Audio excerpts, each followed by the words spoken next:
खरं तर मी सगळ्यात अगोदर खडकवासलाकरांचं मनापासून अभिनंदन करतो की सुप्रियाताईच्या विजयात तुम्ही मोठा सिंहाचा वाटा उचलला आणि एक ऐतिहासिक विजय हा ताईंचा आपण मिळवून दिला। खरं तर मागची निवडणूक ही इतर सगळ्या निवडणुकीपेक्षा ही वेगळी निवडणूक होती। ह्या निवडणुकीत आपण बघितलं की सत्तेचा पदाचा पैशाचा कसा दुरुपयोग केला गेला, किती पद्धतीने त्रास दिला गेला। आता जे लोक लाडकी बहीण योजना आणतायत, खरं तर कोल्हे साहेब यांना लोकसभेच्या अगोदर बहीण कधी लाडकी असं वाटलं नाही, बहीण नेहमी दोडकीच वाटायची। पण बारामतीच्या आणि तुम्ही सगळ्या स्वाभिमानी मतदारांना दाखवून दिलं की बहीणच लाडकी असती, बायको लाडकी नसते। आणि हे दाखवून दिलं त्याबद्दल तुमचे आभार मानतो। खरं तर ज्या लोकांना आदरणीय पवार साहेबांनी सगळं दिलं त्या लोकांनी पवार साहेबाला सोडलं आणि जी लोक शरद पवार साहेबांसोबत थांबली त्या लोकांना धमक्या दिल्या। अमोलदादा कोल्हेंना देखील सांगितलं तू कसा निवडून येतो बघतोच। आता बघा हिरोच आहे, पण तुम्ही दादा अमोल कोल्हे कसा निवडून येतो हे बघतो म्हणण्यापेक्षा तुम्ही जर हे म्हणला असता की माझ्या पुणे जिल्ह्यातला वेदांता फॉक्सकॉनचा प्रकल्प तू कसा गुजरातला नेतो तर आम्हाला जास्त आनंद झाला असता। कारण वेदांता फॉक्सकॉन प्रकल्पाच्या माध्यमातून माझ्या पुणे जिल्ह्यात 1,58,000 कोटीची गुंतवणूक येणार होती। पुणे जिल्ह्यातल्या 2 लाख युवकांना नोकरी मिळणार होती। तो प्रकल्प उचलला, गुजरातला घेऊन गेले। टाटा इयरबसचा प्रकल्प उचलला, गुजरातला घेऊन गेले। सॅफ्रॉनचा प्रकल्प उचलला, गुजरातला घेऊन गेले। हिऱ्याचा व्यापार गुजरातला चाललाय, रिझर्व्ह बँकेचं ऑफिस गुजरातला, पानबुडीचा प्रकल्प गुजरातला। आता बातमी आली महिंद्राची इलेक्ट्रिक कार, तिचा 25,000 कोटीचा जो प्रकल्प होतोय नाशिकहून ते देखील गुजरातला चालला। अरे मग सगळ्यात जर गुजरातला घेऊन जाणार असाल तर मतं मागायचा तुम्हाला महाराष्ट्रात काय नैतिक अधिकार आहे? मतं मागायला देखील तुम्ही गुजरातलाच गेलं पाहिजे हे ठणकावून सांगायची वेळ आहे। एक काळ होता छत्रपती शिवाजी महाराजांनी सुरत लुटून त्या ठिकाणी महाराष्ट्रात आणली, पण आता ह्या गद्दाराच्या डोळ्यासमोर मोदी आणि शहा हे महाराष्ट्राला लुटून गुजरातला घेऊन चाललेत। पण आपल्यातली लोक काही बोलू शकत नाहीत, ते फक्त सांगतात। अजितदादा कोल्हे साहेब सांगतात की मी आमके एवढे कोटी दिले, मी आमका विकास केला, मी पहाटे 6ला उठून कामावर जातो। पण दादा तुम्हाला ही विकास करायची संधी कुणी दिली? तुम्हाला त्या पदावर कुणी बसवलं? तर ते शरद पवार साहेबांनी बसवलं। अहो तुम्ही काय पहाटे 6ला उठता? पवार साहेबांनी ठरवलं तर इथं जगन्नाथ बाप्पू शेवाळेला जरी पवार साहेबांनी उपमुख्यमंत्री आणि अर्थमंत्री केलं असतं तर त्यांनी पहाटे 6ला उठून निधी वाटायला काम केलंच असतं ना। इथं काकासाहेब चव्हाणांना पवार साहेबांनी मंत्री केलं, पैसे काय खिशातून द्यायचेत का? तुम्हाला त्या पदावर पवार साहेबांनी बसवलं। दादा तुम्ही एक गोष्ट विसरला, शरद पवार साहेबांनी ठरवलं तर ते या स्टेजवर आणि वर खाली बसलेल्यापैकी 100 लोकांना अजित दादा करू शकतात, पण 100 अजित दादाने ठरवलं तर एक शरद पवार साहेब ते करू शकत नाहीत। ज्या माणसाने तुम्हाला सगळं दिलं राजकारणात त्या माणसांच्यावर टीका करताय, त्यांच्या शेवटच्या निवडणुकीची वाट बघताय। आपल्या महाराष्ट्राची संस्कृती आहे दादा की वडिलाचं छत्र आपल्या डोक्यावर 100 वर्ष असलं तरी आपल्याला ते वाटतं की ते अजून 10 वर्ष असायला पाहिजे, ही आपल्या महाराष्ट्राची संस्कृती। पण भारतीय जनता पार्टीच्या तुम्ही विकृतीत गेला आणि तुम्ही पवार साहेबांच्या शेवटच्या निवडणुकीची वाट बघायला लागला। एक बाजार बुनगा उठतो आणि तो म्हणतो पक्ष स्थापन केला, म्हणजे काय पक्ष शरद पवार साहेबांच्या मालकीचा झाला का?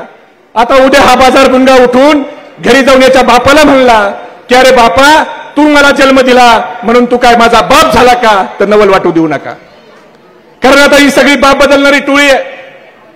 अमित शहा म्हणतात तो तडीपार गुंड, तो पुण्यात येऊन सांगतो पवार साहेब हे भ्रष्टाचाराचे सरदार आहेत। अहो अमित शहा तुम्ही गुजरातमधून तडीपार होता, तुम्ही शरद पवार साहेबांवर बोलावं। अरे तुम्ही 71,000 कोटीच्या सिंचन घोटाळ्याचा आरोप कुणावर केला? अजितदादावर, ते तुमचे उपमुख्यमंत्री। ज्या छगनराव भुजबळ साहेब 2.5 वर्ष जेलमध्ये होते त्यांना तुम्ही मंत्री केलं।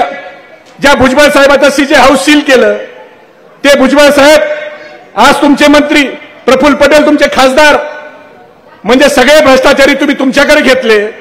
ह्या लोकांचं अमोलदादा आता असं झालंय, ते म्हणले होते ना खाऊंगा ना खाने दूंगा, बरोबर आहे ना? त्या लोकांचं आता असं झालंय, वो निकले थे तवायफों के कोठे बंद करने, वो निकले थे तवायफों के कोठे बंद करने, सिक्कों की छनक सुनकर खुद ही मुजरा कर बैठे। आज सगळे भ्रष्टाचारी कुठे आहेत? ते सगळे भारतीय जनता पार्टीत आहेत आणि तुम्ही आमच्या नेत्यावर आदरणीय पवार साहेबांवर त्या ठिकाणी टीका करताय।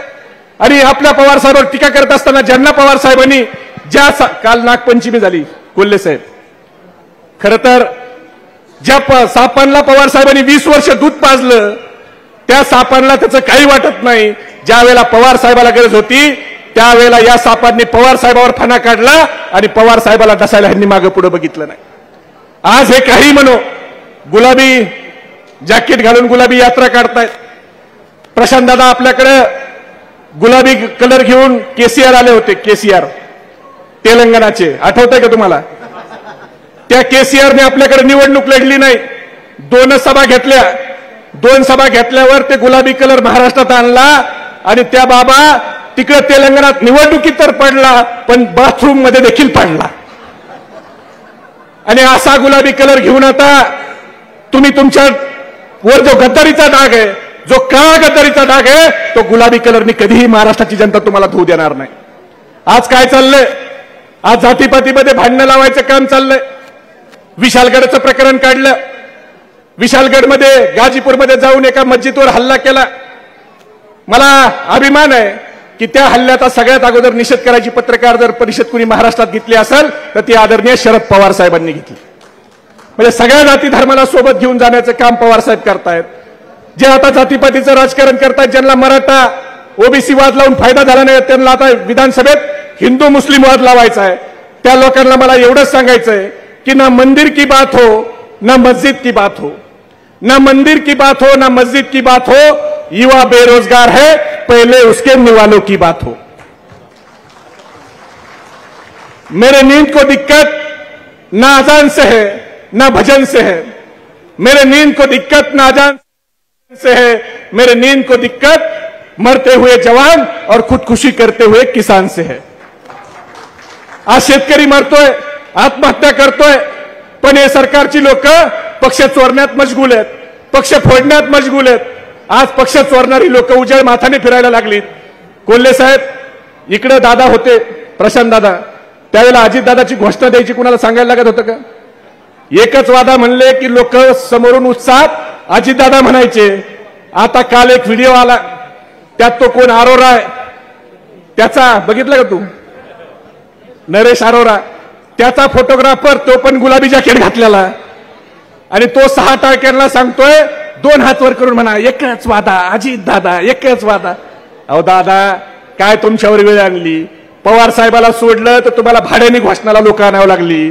आता एकच घोषणा आहे, एकच वादा आणि फसले दादा।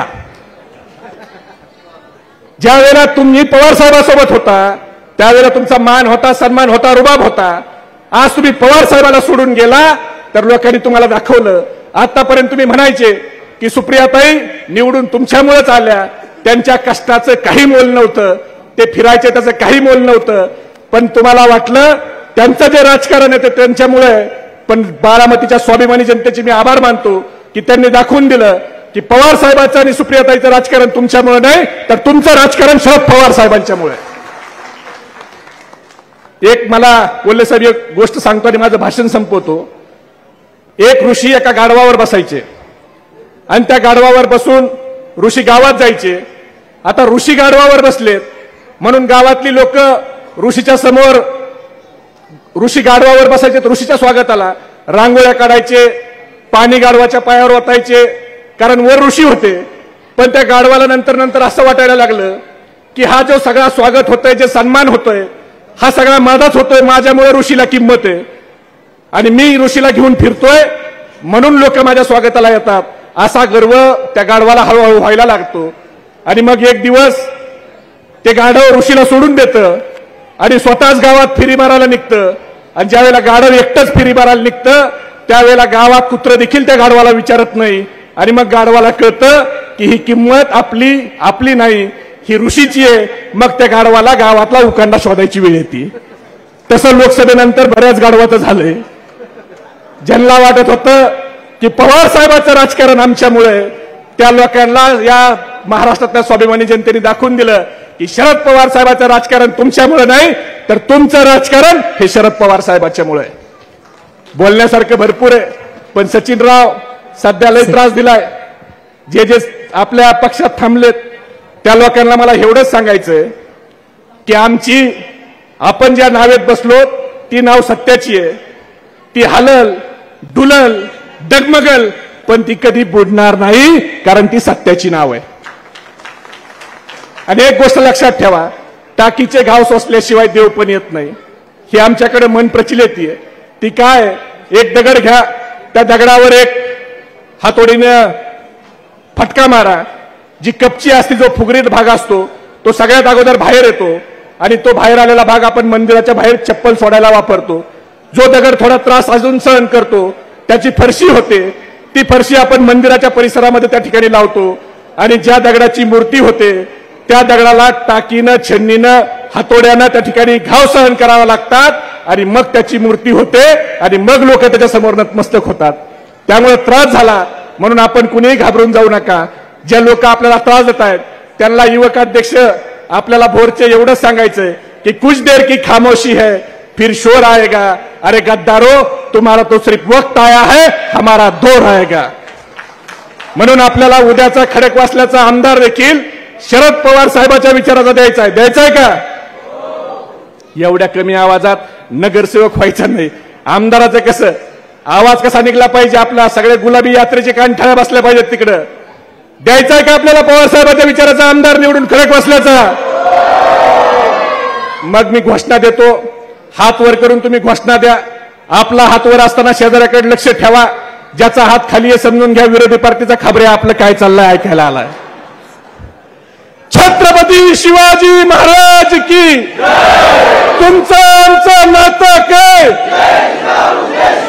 पवार साहब तुम आगे पढ़ो,